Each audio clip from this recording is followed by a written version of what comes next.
Estamos de regreso en Buena Onda. Hoy el profesor Alexander Hernández no puede acompañarnos debido a compromisos institucionales, pero quien les habla, Gabriel Andrade, conversa con el profesor Joan Méndez de la Escuela de Filosofía, de ahí de la Facultad de Humanidades de nuestra Universidad del Zulia, y hemos venido dialogando a propósito de el socialismo como propuesta teórica y de su experiencia histórica en Venezuela. Joan, la gente que se opone al socialismo, pues propone como alternativa el capitalismo.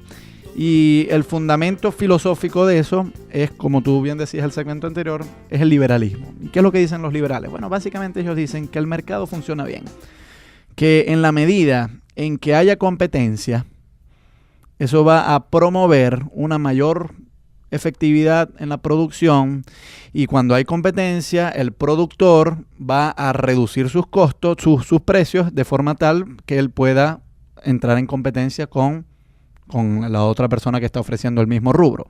Y que incluso en el pago de los empleados, de la fuerza laboral, también es así.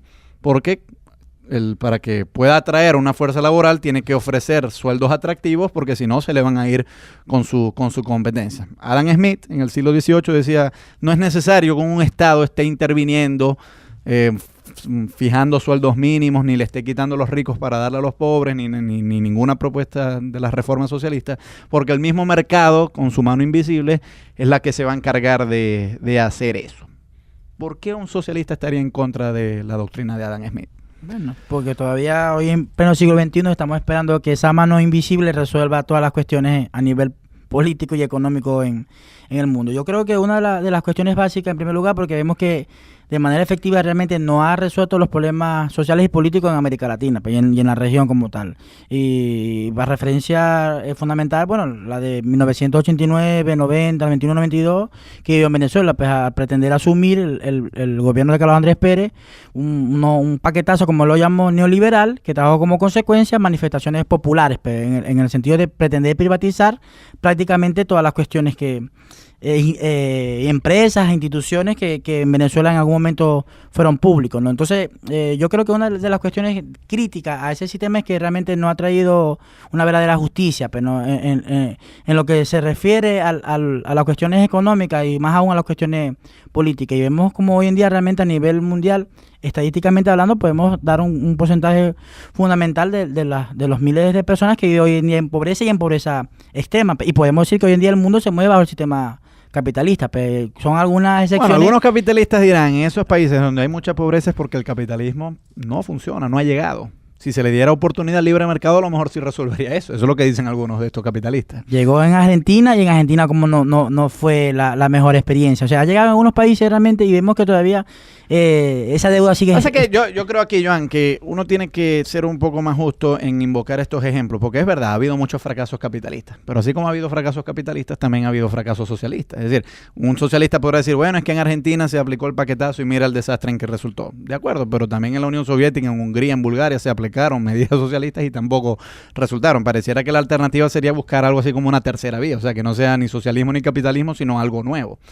Pero me imagino yo que precisamente este tipo de debate es lo que nos va a permitir construir ese algo nuevo, ¿no? Sí, yo incluso lo que se vive en Venezuela y lo que se vive en los países hoy en día, que pretende buscar no una tercera vía, yo más bien diría de alternativas al capitalismo, buscan en eso, para inspirarse un poco en esa idea socialista y más aún, por ejemplo, hoy en día se habla en Venezuela de un socialismo bolivariano. La objeción, ¿no?, que un capitalista podrá hacer, bueno, ok, pero así como el capitalismo fracasó, el socialismo también ha fracasado. Entonces habría que dejar de lado esos dos sistemas y buscar uno nuevo. Y si ese nuevo se inspira en el socialista, entonces vamos a correr el riesgo de cometer los mismos errores que se cometieron en la Europa Oriental.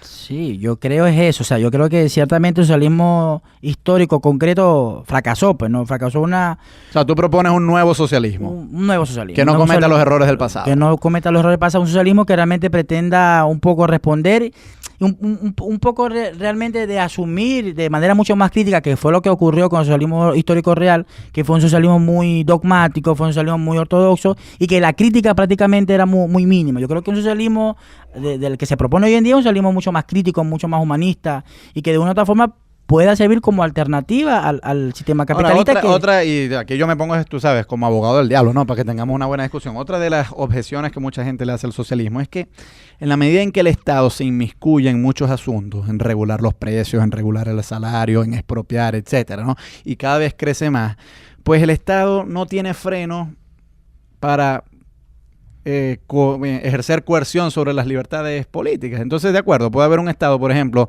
que garantice salud, que garantice educación, pero que no haya una gran libertad de expresión o que no haya una gran capacidad para criticar esos sistemas, como tú bien dices, que era lo que está ocurriendo en la Europa Oriental. ¿Cómo vamos a evitar que un Estado se inmiscuya en asuntos económicos, pero que a la vez conserve las libertades políticas? ¿Cómo lograr eso?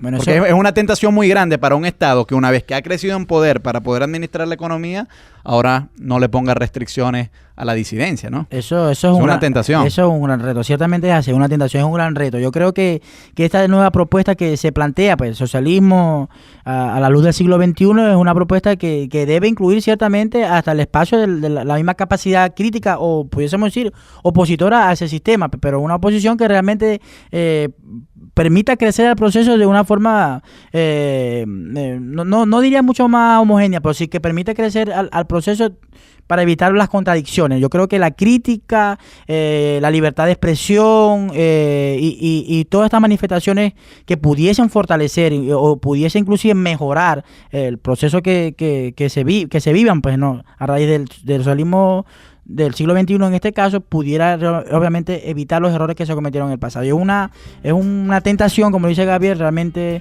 muy, muy evidente, pues que está allí, están las posibilidades, pero también creo que hay que buscar mecanismos legales, mecanismos donde el mismo Estado pudiese realmente tener ese respiro, pues, de un balance de poder. Dejar la crítica allí indispensable, que creo que es importantísimo en todo proceso que se viva, pues, ¿no? Estamos conversando con el profesor Joan Méndez de la Escuela de Filosofía a propósito del socialismo en Venezuela. Vamos a escuchar para nuestra próxima pausa musical de la agrupación Jarabe de Palo el tema Depende.